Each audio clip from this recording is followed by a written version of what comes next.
Hello guys, Assalamu alaikum. Welcome to my YouTube channel English Literature and English Study. And today I'm going to discuss about the English Literature MCQs past paper, and this is third video of this, and 15 important MCQs I'm going to solve. Not only we get the answer of these MCQs, but we will also try to explain these MCQs. So अगर आप कहें कि इन 15 MCQs में आपके 30 से 40 MCQs solve हो जाएंगे इन 10 मिनटों में, तो ये गलत नहीं होगा. Today is 12th of the June 2020. So let's start our video with our first MCQs. Okay. This is MCQs from the past paper which was held and for the lectureship exam, and this video is very helpful for you.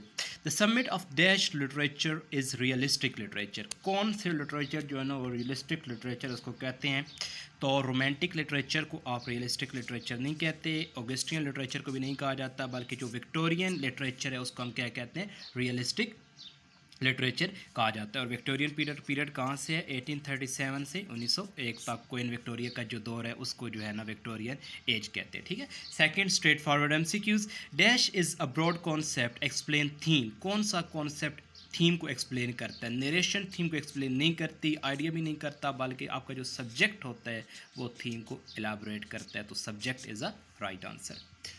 Spencer's craft is the admiration of dash, dramatist, poets या critics. ठीक है. जो Spencer है वो किस को admire करता है, तो वो पोइट को एडमायर करता है. ठीक है. तो इसका राइट आंसर ये है. कौन है जी Spenser? Edmund Spencer.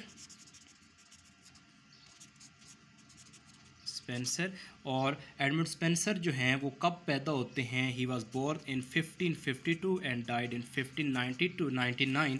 And Faerie Queene आपने यकीनन पढ़ी होगी, वो उन्होंने लिखी थी दो पार्ट्स में, 1590 में और 1596 में, 1519 एंड 1596 में. ठीक है. बुक 1 और बुक 3 और बुक 4 वो 1596 में लिखी थी. ठीक है. John Donne road dash and elegies in 1590s. ठीक है. जॉन डन का आपको पता होना चाहिए, मेटाफिजिकल पोइट्री आपने पढ़ी होगी. He was born in 1572, died in 1631. ठीक है. ये आपने एक तो याद रख लेना है पॉइंट के, कब पैदा होते कब डेथ होती है उनकी. और 1590s में वो कहते हैं कि उन्होंने जो है ना वो लिखा था, जॉन डन रोड स्टायर नहीं, आयरनी नहीं, बल्कि सोनेट्स. ठीक है. सोनेट्स और एलिजीज 1590s में. सोनेट्स क्या आते हैं? 14 लाइन पोएम को सोनेट कहा जाता है. 14 लाइन पोएम जो होती है उसको हम सोनेट कहते हैं. शेक्सपियर ने अपनी पूरी ज़िंदगी में 154 सोनेट्स जो है ना वो लिखे हैं, जो ब्लैक लेडी और वो सारा आपने यकीनन पढ़ा होगा.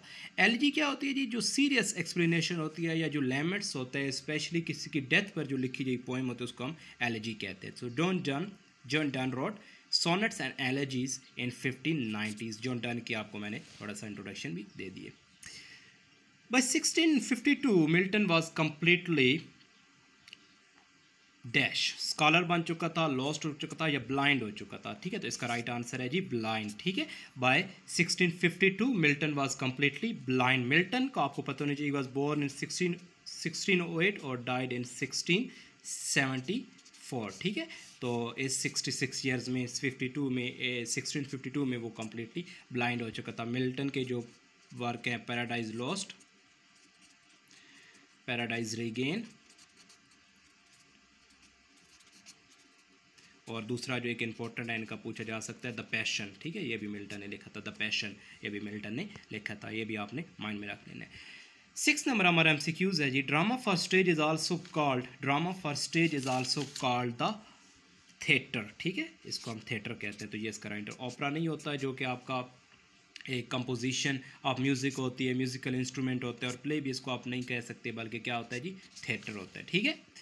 नेक्स्ट है जी हमारे पास question, Yahoos according to the Gulliver's travel work. Gulliver travel यकीनन आपने पढ़ी होगी, 1726 में पब्लिश हुई थी, जोनाथन स्विफ्ट की. Critic Jonathan Swift 1756. तो वो कौन है जी? Yahoos according to gully travel war, European. ठीक है. वो यूरोपियन को याहूज का नाम देता है उसके मुताबिक. ठीक है. तो इंडियंस या अमेरिकन आपने नहीं लगाना, बल्कि यूरोपियन लगाना है. नेक्स्ट क्वेश्चन है हमारे पास 8. How many acts each of Shakespeare tragedies है. शेक्सपियर की जो ट्रेजेडीज़ उन्होंने लिखी हैं, जैसे मैकबथ है, हैमलेट है, एडिपस रेक्स है, इस तरह की, उसमें हर एक्ट की कितने, how many act each of the Shakespeare, कितने एक्ट्स हैं उसमें, तो उसमें 5 एक्ट होते हैं। एक इंपॉर्टेंट सवाल है आपका, ठीक है, तो ये आपने याद रख लेना है, इसको आपने नहीं लगाना।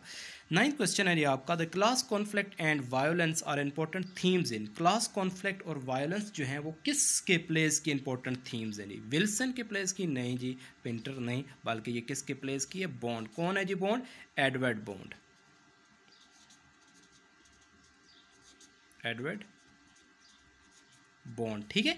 एडवर्ड बॉन्ड के जो है ना वो लिखा था, कौन सा ड्रामा लिखा था जी इन्होंने? द सी, 1973 में, ठीक है। तो ये पॉइंट भी आपने याद रख लेना, ठीक है। तो उसमें जो है ना क्लास कॉन्फ्लिक्ट पर बात करते हैं और वायोलेंस पर बात करते हैं। ओके, सो नेक्स्ट क्वेश्चन है जी हमारे पास, the foremost poet of the Jacobean era was, वो हमारे पास कौन है जी? जॉन डन है, ठीक है। बेकन नहीं है, मिल्टन भी नहीं है, बल्कि कौन है जी? जॉन डन है। Jacobean era.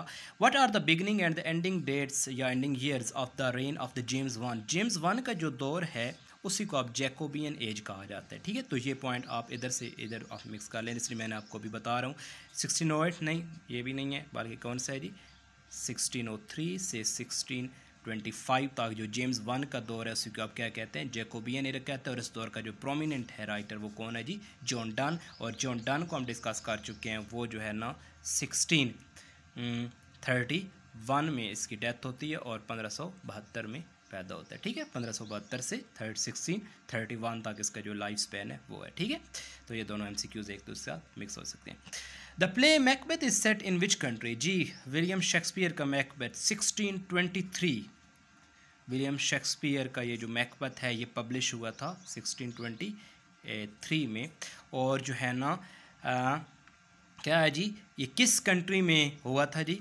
जो जब ये जो है ना किस कंट्री में जो है ना पब्लिश, सॉरी, ये किस कंट्री में जो है ना वो कराया गया था? तो ये स्कॉटलैंड में, ठीक है। स्कॉटलैंड इसका right answer. The play Macbeth is set in which country? It is set in the Scotland. England mostly आप माइंड में रख लो, लेकिन इंग्लैंड का गलत है, नॉर्वे भी गलत है, बल्कि क्या है जी? स्कॉटलैंड। इंपॉर्टेंट MCQs है जी नेक्स्ट आपका, the quality of mercy is not strained, this line is taken from. किस ड्रामे से ये लाइन ली गई है? मर्चेंट ऑफ द वीनस से ली गई है, हैमलेट से ली गई है, या टेम्पेस्ट? तीनों शेक्सपियर के प्ले हैं। मर्चेंट ऑफ द वीनस जो है ना वो 1600 में जो है ना पब्लिश हुआ था। तो ये जो लाइन है ये इसी से ली गई है, the merchant of the Venus से। एक करेक्टर होती है पोर्शिया, अगर आपने ये ड्रामा पढ़ा है तो पोर्शिया ये डायलॉग कहती है शाइलॉक से, ठीक है। पोर्शिया शाइलॉक से ये डायलॉग कहती है, the quality of mercy is not strain. जी, can someone explain these lines? Okay, the quality of mercy is not strain. Strain का मतलब यहाँ पर क्या है जी? फोर्स करना, किसी चीज़ को रिस्ट्रिक्ट करना, ठीक है, फोर्स करना, रिस्ट्रिक्ट करना।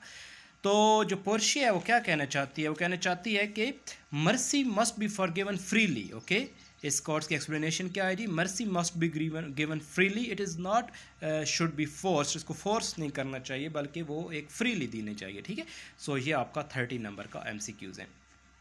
40 नंबर MCQs है जी, Hellenism of the Keats explain. किस चीज़ को एक्सप्लेन करता है जी? His love for the poetry, नहीं। His love for the history, no. His love for the Greek culture, ठीक है। आपने इसकी डिफरेंट ऑर्ड्स पढ़ी होंगी कीट्स की, तो इसमें जो है ना ये इसका क्या है जी?